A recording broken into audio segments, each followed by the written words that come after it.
Qu'est-ce que le lymphome de Hodgkin? Quand un ganglion persiste et révèle une maladie du système lymphatique, le cou, ce qui est un motif fréquent de consultation en ORL et chirurgie cervico-faciale, dans la grande majorité des cas, c'est un ganglion qui réagit à une infection bénigne. Donc par argument de fréquence, un ganglion n'est pas un lymphome.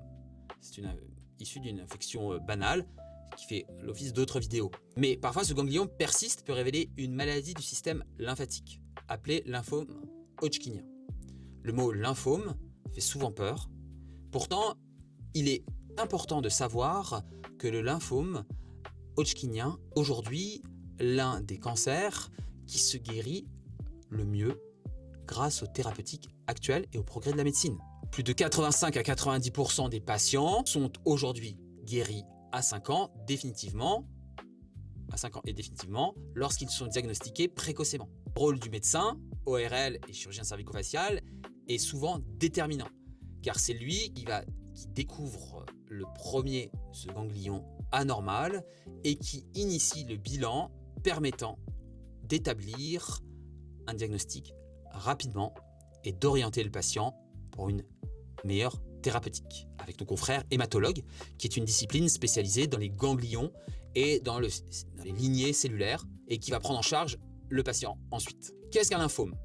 Le système lymphatique fait partie de notre système immunitaire. Il comprend les ganglions lymphatiques, la rate, le thymus, les amygdales dans les premières années de vie, la moelle osseuse, les vaisseaux lymphatiques. À l'intérieur de ces organes circulent des cellules immunitaires appelées lymphocytes. Il y a plusieurs sous-types, B, lymphocyte NK. La mission est de défendre l'organisme contre les infections.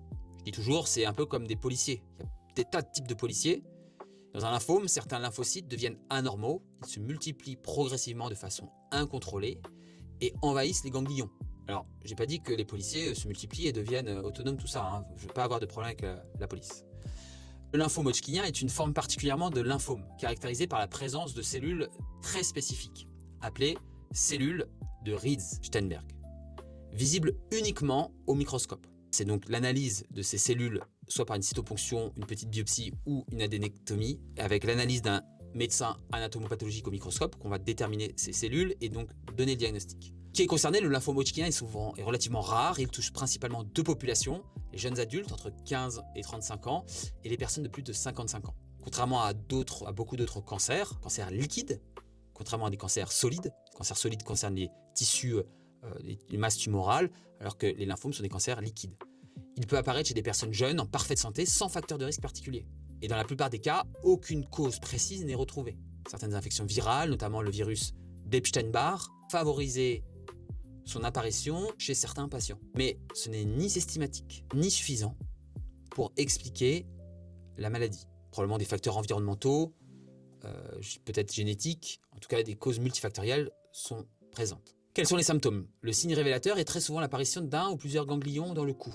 Ces ganglions présentent des caractéristiques assez classiques, particulières. Ils sont indolores, ils augmentent lentement de volume, donc de taille. Ils sont fermes, mais restent globalement mobiles.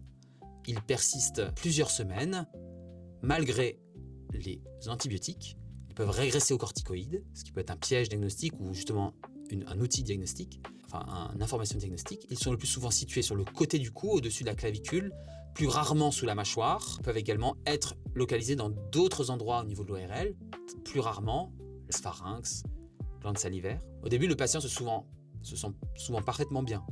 Les symptômes généraux chez certains patients apparaissent avec les symptômes qui peuvent être importants pour le diagnostic et au niveau de sa classification. Ils comprennent une perte de poids supérieure à 10% en 6 mois, une fièvre prolongée, sans infection. Les blessures nocturnes sont assez caractéristiques, importantes et doivent être recherchées à l'interrogatoire, obligeant parfois à changer les draps. Une fatigue habituelle est également présente, fréquente chez ces patients. Certaines personnes décrivent des démangeaisons diffuses sur tout le corps, parfois plusieurs mois avant le diagnostic. Prurite généralisée, prurite c'est se gratter, lié à l'infiltration de certaines cellules dans la peau. Plus rarement, une douleur des ganglions après consommation d'alcool est décrite, avec modération. 2 jours de pause par semaine, 2 unités par jour, moins de divers par semaine. Recommandation de l'OMS. Petit clin d'œil.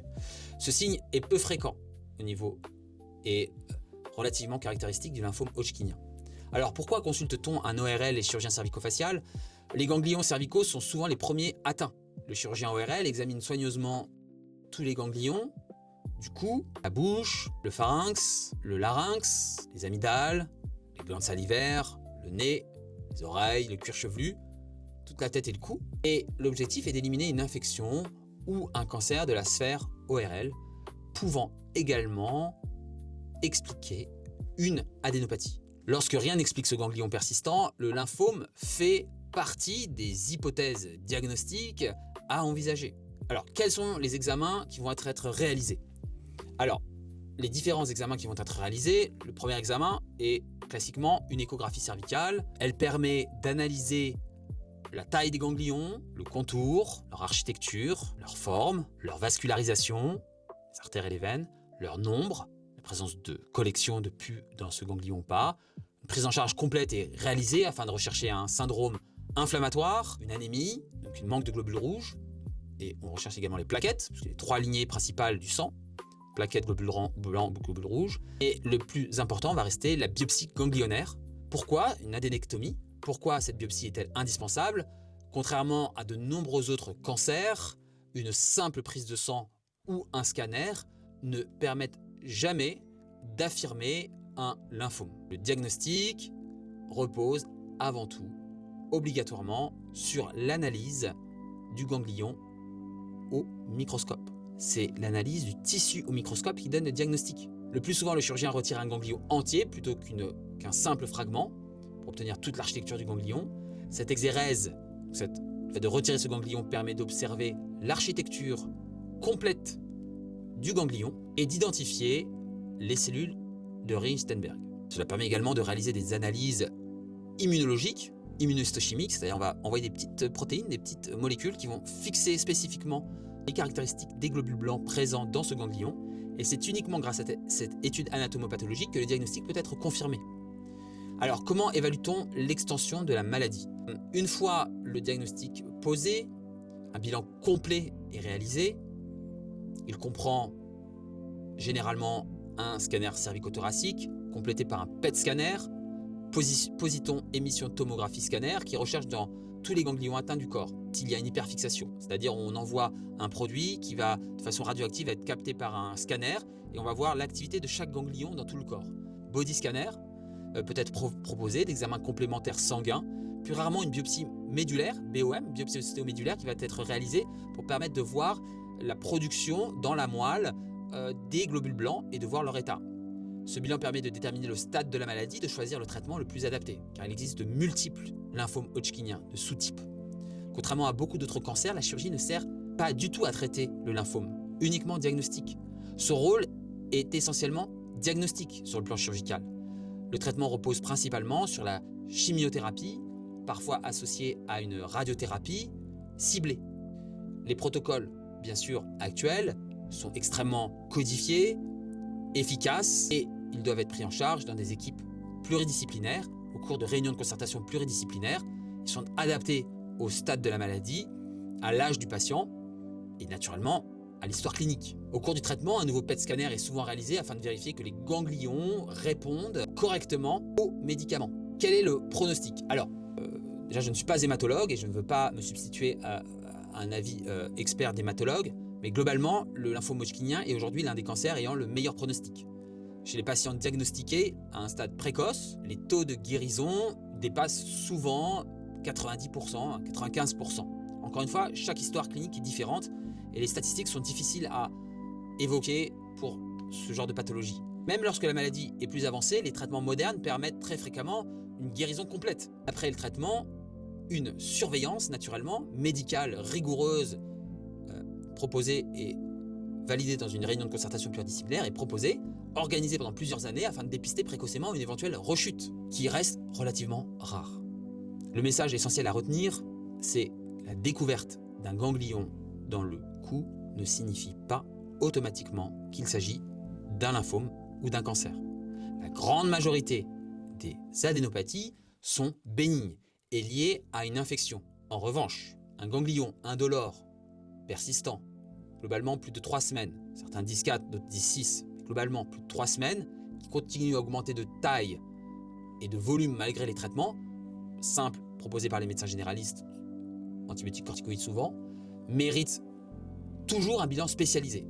Le rôle du chirurgien ORL est d'identifier les situations qui nécessitent une biopsie, car c'est cette intervention qui va permettre d'établir le diagnostic avec certitude. Si un lymphome hodgkinien est confirmé, il est important de savoir qu'il s'agit aujourd'hui d'un cancer qui répond remarquablement bien aux thérapeutiques, aux traitements, avec des chances de guérison qui sont extrêmement élevées. Un diagnostic précoce et une prise en charge spécifique, rapide, sont les meilleurs atouts pour obtenir un excellent résultat à long terme. N'hésitez pas à en parler à votre médecin traitant, à consulter un chirurgien ORL, à obtenir des documents de qualité fiables issus des sociétés françaises et internationales d'ORL, d'hématologie ou de médecine interne.